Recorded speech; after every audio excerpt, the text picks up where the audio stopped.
So today we're going to be talking to Jenny Brown. So Jenny and I have known each other for quite some time, and I know Jenny as a highly experienced head of HR and with a particular special interest in humanity at work and what true belonging in the workplace looks like. So welcome, Jenny. It's lovely to see you. Do you want to give a brief introduction before we get into our topic for today?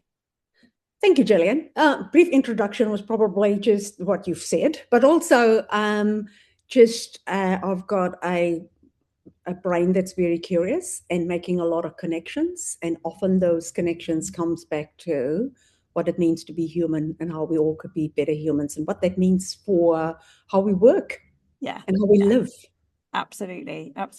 Yeah. I often think of you, Jenny. I can't think of anybody who's more well-read than you are. You've always got a book on the go and a few podcasts. Yeah, totally. I love the way you thread all of these ideas together. So I'm looking forward to the conversation. So one of the topic that you and I have been kicking around that we wanted to have a recorded conversation about is the impact of AI on our workplaces, on our humanity, and particularly on this question of belonging. One of the trends that I shared with you that I wanted to sort of get into a bit is there a relationship between organizations becoming perhaps less, a bit quieter about their diversity, equity, and inclusion efforts and louder about AI and the adoption of AI and what that means for their workplaces? It seems like perhaps they're unconnected, but there seems to be at least those two things are going in opposite directions at the moment. And I really wanted to have this conversation with you. So over to you, Jenny. Where should we start this unpicking? I reckon we start this unpicking about, certainly what I hear is there's an expectation of people in workplaces that now with AI, that they do more and more. And that they don't get feedback about that. And so there's sort of no quality assurance in terms of what machines are doing. And things just get pushed up the chain, And so when I think about that bothers me from a performance perspective, from a value add perspective, from a mastery perspective. That makes me think of Dan Pink's work in his book Drive. You need autonomy, mastery, and purpose to drive intrinsic motivation. And so you can't be mastering stuff if you don't get feedback. Yeah. And I'm not saying that we should not use AI. I just want to make that qualifier really clear. I think what we should take great care about is that we don't lose the human in the story of AI. Yeah. And so if I think about that is the expectation to do more and more, and particularly where feedback suffers, then and when there's no boundaries, what could end up happening is that relationships suffer. And if relationships suffer, then your sense of belonging in the workplace will suffer. Sounds like a lot of suffering here, but performance as would also suffer, and ultimately well-being. And we've heard a lot about burnout in this context of AI. And I mean, I love the work that Nick Petrie has done in that space that actually showed that they found connections now with AI in terms of the causation of burnout to be similar to what occurred during COVID. Fascinating, isn't it? Yeah, it's almost like we're creating a new crisis. It's a technological fear-driven crisis, right, as opposed to a health crisis. But it seems to be having a very similar impact, right? That's right. And that's what, it really made me think about, oh my gosh, what now? Yeah, and where's the learning loop? I think to your point, right? Without feedback, performance suffers, and so do our relationships and our sense of place and understanding, and how we do create value and contribute to that performance in an organization. And if we're not clear what the robots are going to do and what the humans are going to do, we all start to get a bit lost, don't we? So I'm just thinking, what, like, because I love how you've kind of given us a nice overview here of quite a few different ways into this. So let's maybe start off with what's going on here, do you think, what's the role of fear here? Yeah. And I think we've seen the fear. I mean, I think Nick Petrie may have talked about that as well. It's the fear that is starting to become obvious now with AI, which is similar to in the time of COVID, is that, oh my gosh, what does that mean for me? Will I lose my job?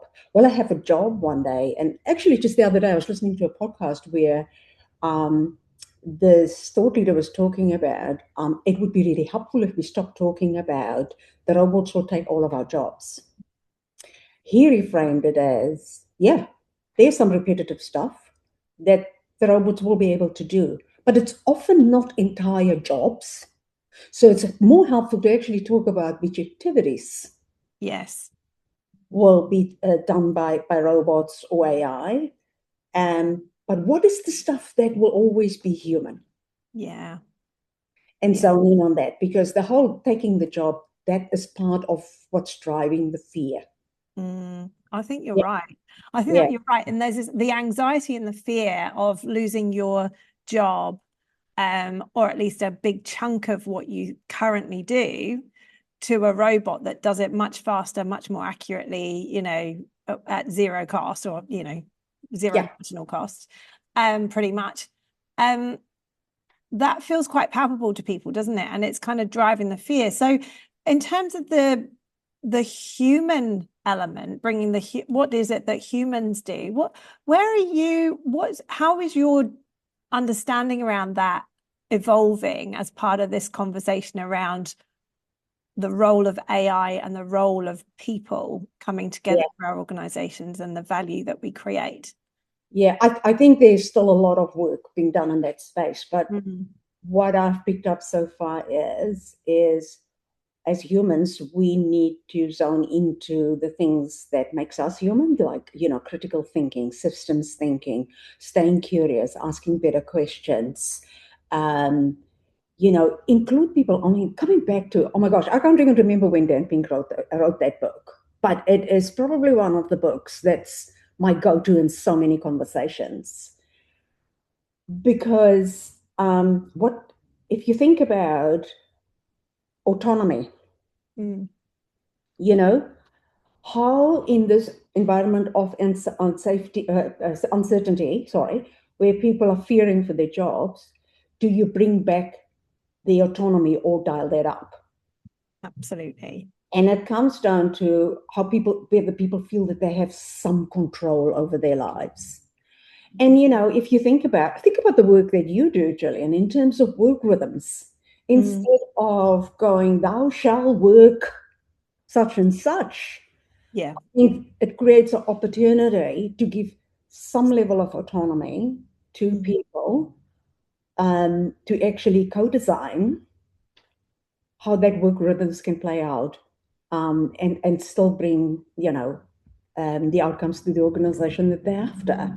Absolutely. And the nature of the work can evolve for the better, right? So there was one, I was doing a workforce strategy for an organization at the end of last year, and I was talking to the chief technology officer, and obviously the central focus of the workforce strategy, with like almost any organization right now, is the adoption of AI. And AI is not singular, is it? It's lots and lots of different tools that form a real lift in digital technology and what it can offer your organization.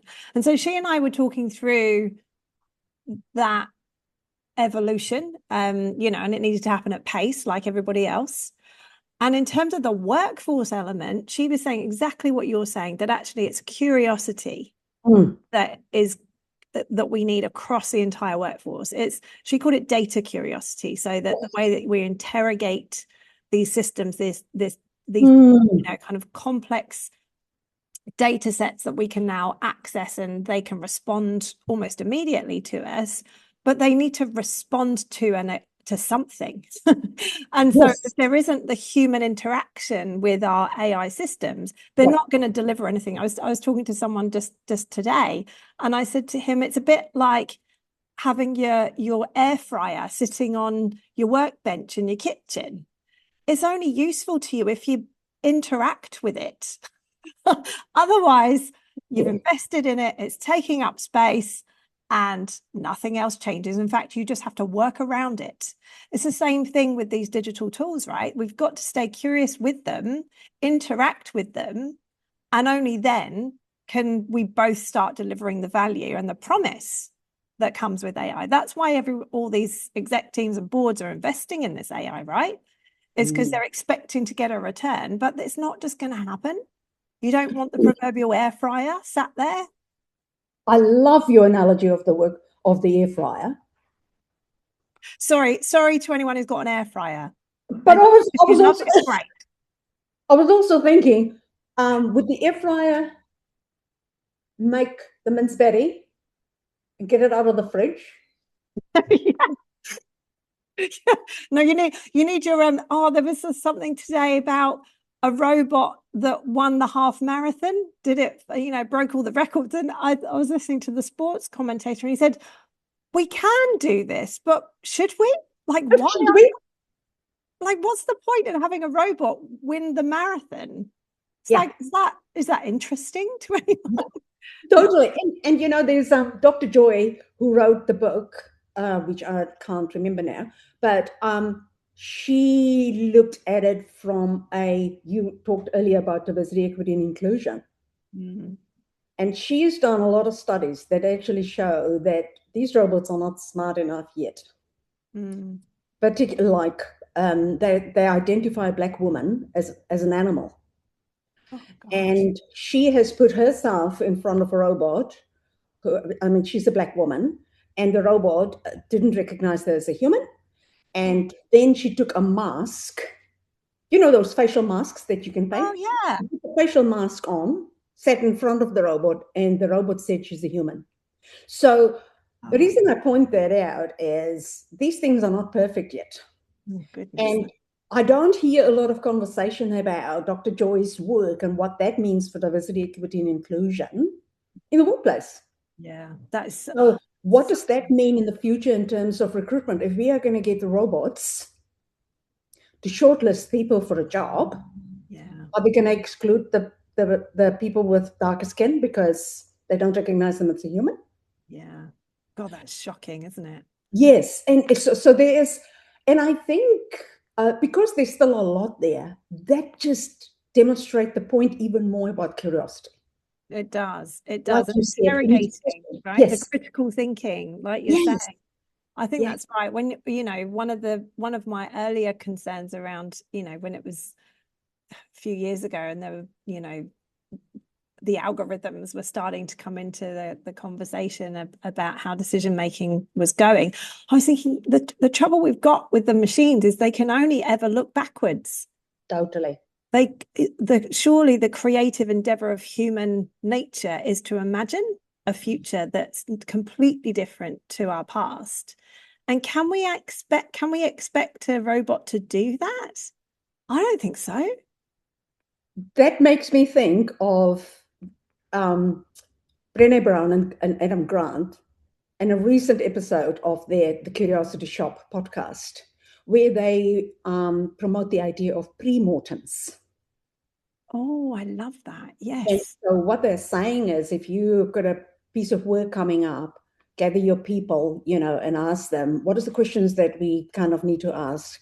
What if it's 6 or 8 months from now and this thing goes completely belly up? Yeah. What did you miss? Yeah. And human beings would have that ability to kind of look forward. Yeah. Right?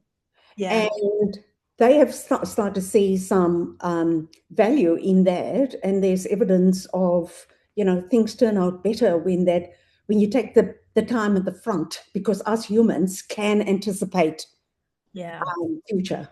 Yeah. We can. We're not perfect. Imagine something. Yeah, you can imagine. that's not necessarily that connected or that related to our past. I mean, not entirely, but that's a human capability, right? Our imagination, our creativity, that we can't expect a data set that's founded only in the rearview mirror to be able to extrapolate forward in the same way. It's not the same process, is it?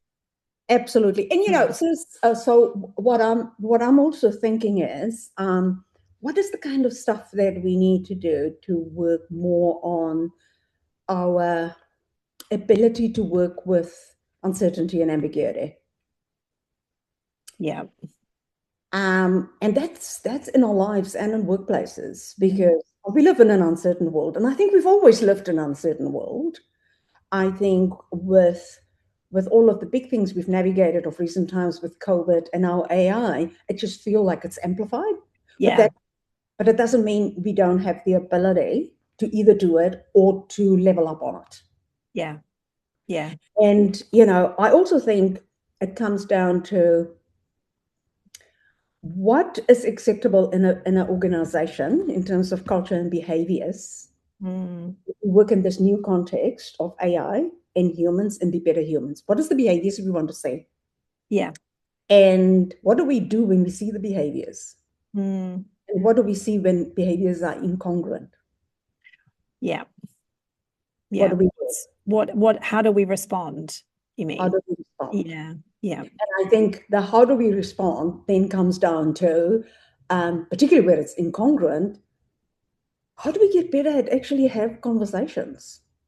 Whether we call them hard, difficult, challenging, whatever, that's still a thing, that is a human thing that we pulled away from a lot. And I think, sorry.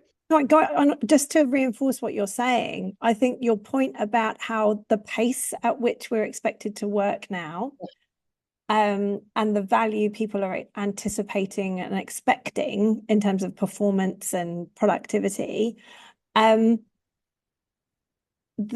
temptation to just bypass those pauses, right? To just pause, reflect. Is this good enough? Is this congruent with what we said we were meant to be about? How do you see people doing that when it's at its best? What does that look like?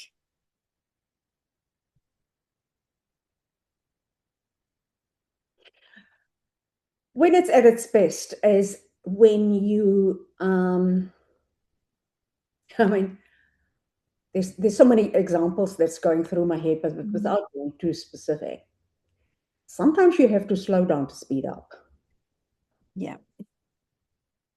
And sometimes continuously speeding up, you just push yourself over the cliff. But if you pause, you might still put the car in reverse and go back and avoid the cliff. Yeah. So I think there is certainly, I think it's also working on the ability to say no. So, people work in hierarchies and stuff, and your manager says to you, run as fast as you can to the cliff. It's also developing the skill sets to actually go, we could do that, or we could do this. Say no in a way that will still be beneficial to where you want to go. Yeah. And be smart and tactful about that. But I think what I've heard in some organizations, there's just, yes, sir, oh, hi, sir. And that doesn't help, because that brings me back to the hard conversation, because whether it's a no conversation is also a hard conversation. Yeah, it is. Yeah?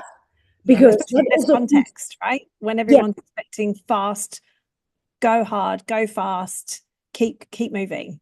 Yes.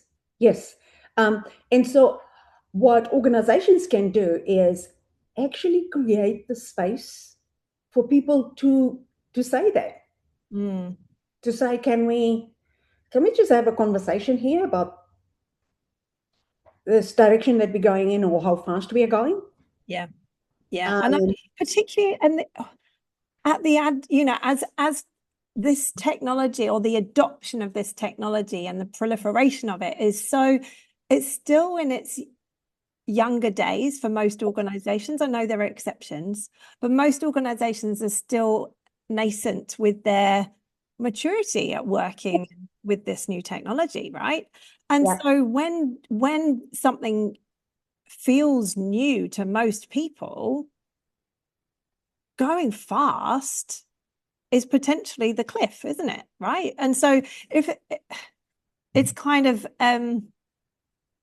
it's the urgent versus important again, isn't it? I keep coming up against this and so much work I do, but it's just how to have the important conversations, not just the urgent ones. Absolutely. And that's where you can end up getting AI brain fry. Yeah, right. Because the pace at which yeah stuff is happening from a neurobiological space, your brain can't keep up. Yeah. With all of that. And, I actually think there's an opportunity for particularly people leaders to become a whole lot more aware about how does the brain work, and and how can we level up in making people feel they belong. Because if people also feel they belong, that actually means there's an environment where they can say no, where they can have the conversations that needs to be had.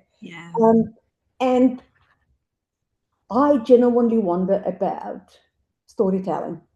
Tell me more about that. So what I'm thinking is storytelling in terms of, this is not the first time and it won't be the last time that us as a human race have to deal with uncertainty. I mean, there was the Spanish flu.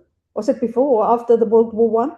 Yeah. And they didn't have the technology and stuff that we have now. And so is there a way we could shine a light on, I almost want to say, what is the positive deviance in the whole doom and gloom story about the robots are taking our job, or we are burning out, or because us human beings are wired to look for the drama, right? Absolutely. So how can we tell more stories that is less catastrophized, and more giving like something that elevates and excites, right? Yes, exactly. So I may have mentioned this to you, Gillian, but of recent times, I've watched a few television series that really made me sit up and think about why they were so good, because they won awards. I'm not going to say what they are. But when I actually sat and processed why they were just so good, it came down to, it was because human beings just in their fullness was living out their humanity in relation to us. And they were valuing each other, and they genuinely saw each other, and they hear each other, and I'm like, and there was difficult conversations along the way, because us humans will always put us more than one day in a room, and we will probably find something to have a different opinion on, or have a different view on. That's normal. I think we need to start normalizing that kind of stuff. Because we will all be richer for it. But the beautiful thing about those series was also that there was always repair.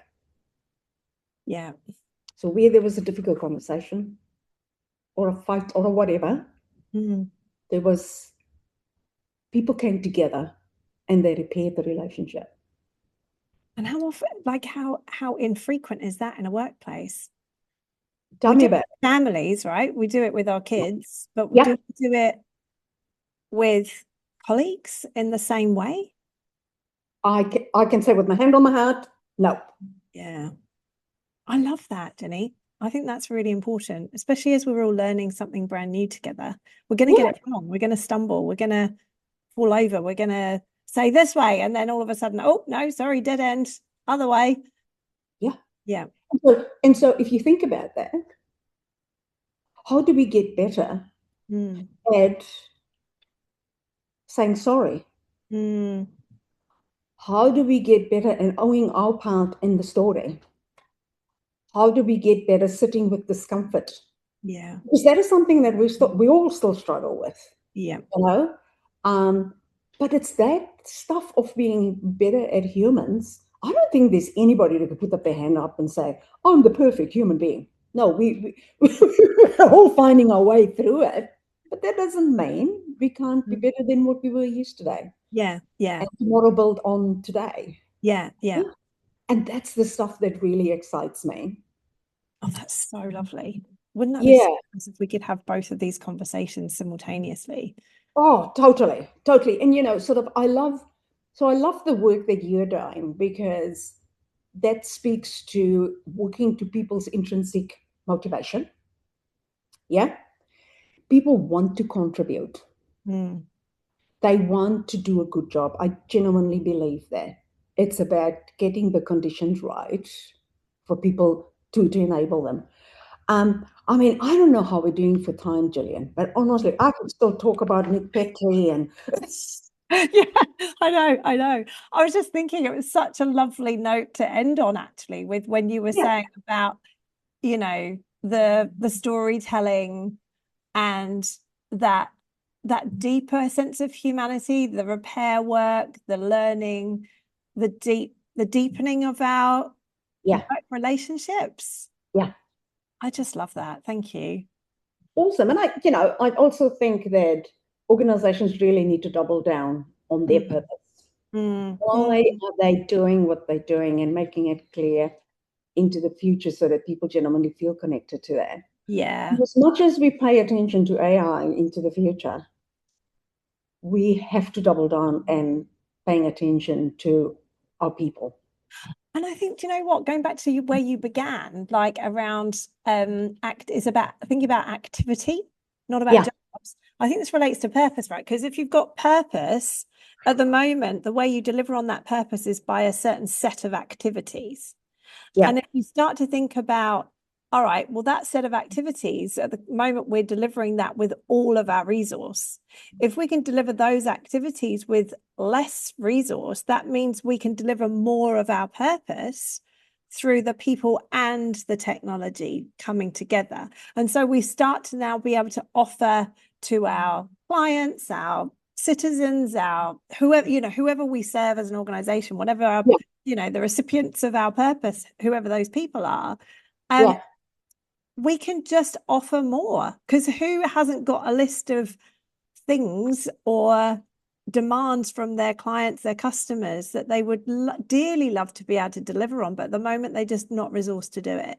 That's where I think you can really excite people and get their curiosity and their energy, their creativity, their imagination, right? Oh, totally. And we all know that if people have a sense of control or sense of autonomy, they're more innovative. Yes. And we get them out of their fear-based brain, mode, and into the reward brain mode, right? When we can tap into that creativity, that autonomy, that mastery. Oh, I love it. That's what David Rock refers to in his work as get people from the away state, which is our normal state in our brain, to a towards state.